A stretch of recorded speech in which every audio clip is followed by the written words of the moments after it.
আমি তাকে টাকা দিয়েছি, আমি খাওয়িয়েছি, আমি পড়িয়েছি তার ফ্যামিলি সহ। এবার আমি ঈদ করতে গেলাম, তাদের কোরবানির গরুটা পর্যন্ত আমি কিনে দিয়েছি। তো আমার তো কোনো ভিউ ব্যবসা ছিল না, আমার তো কোনো ইন্টেনশন ছিল না ভাইরাল হওয়ার, আমার কোনো আইডি নেই ভাইয়া, আমার কিছুই নেই। যে ৬টা মামলাও আমাকে কিছু করতে পারেনি। লায়লা তোমার থেকে অনেক বেশি পাওয়ারফুল, তুই আমাকে কি করতে পারবি?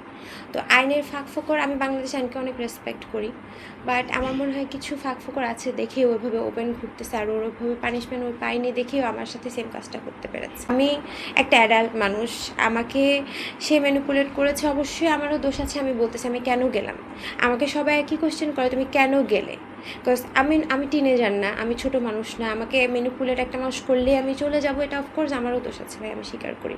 আমি যদি না যেতাম তাহলে আমি তো সাফারার হতাম না।